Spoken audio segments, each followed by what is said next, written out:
in Philly. And man, I'm telling you right now, Philly looked absolutely dreadful yesterday, but they've looked dreadful a lot of times, but they always figure it out in the fourth quarter. Yesterday, forget about it. They couldn't figure anything out because the weather was bad. San Francisco was playing on tilt, and pretty much the Eagles were a tired team. Let's just keep it real. The Eagles have had some really close games the last month or so, and they keep going through very physical games. And when you go through physical games, there's going to be that one game where you can't get physical because the other team is just more physical than you. So this is where it goes, and this is how it goes down.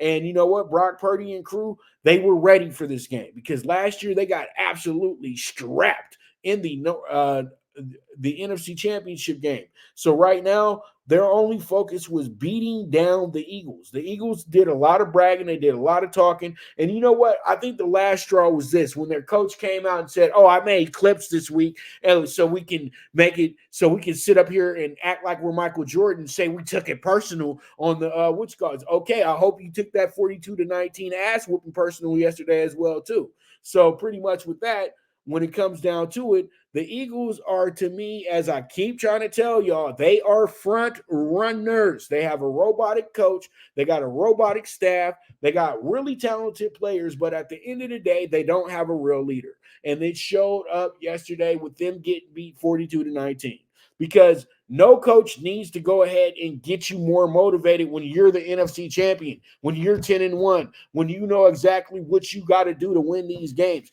Kirby Smart made it the best ever when he said to his boys before the national championship last year, "You know what the hell you're doing. Why do we have to sit up in here and play the game like you don't know what you're supposed to do? Go tackle the next man, make great plays, score touchdowns, win the damn game. It's not that hard. All this extra motivational stuff, these men do not need it. Okay? And that just goes to show you lazy coaching at the end of the day. He's been blessed with a team that's played so great.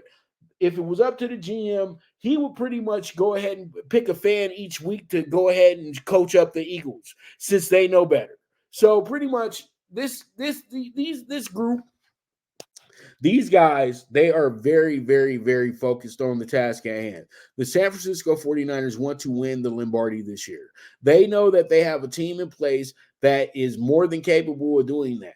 And when you really look at it, outside of Kansas City, if Kansas City doesn't make the Super Bowl, the NFC actually does win the world championship this year because they're the better conference this year when you look at the top of the conference. And when you have the top of the conference, that means that they literally have three teams right now that could win the Super Bowl over anybody but the Chiefs that are high ranking in the AFC.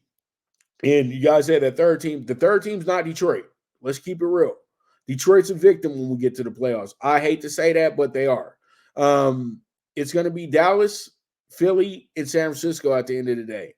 And Dallas, nobody wants to play Dallas. I think San Francisco is okay with playing Dallas, but I know definitely for sure Philadelphia does not want to play a playoff game against the Dallas Cowboys, especially a few weeks after playing them during the regular season. This is going to be a great race to the end, and you know what? I look forward to it. It's going to be awesome, man. But last night, Philadelphia pretty much went ahead and said, "You know what? We will go ahead and lie down because this one right here, we ain't got no answers for."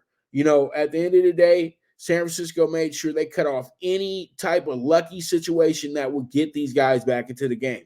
And that's what the good ones do. So, with that, let's go ahead and move forward and let's get on to our final topic, which is going to be the Rams back in the playoff hunt with big win over the reeling Browns with the 36-19 victory.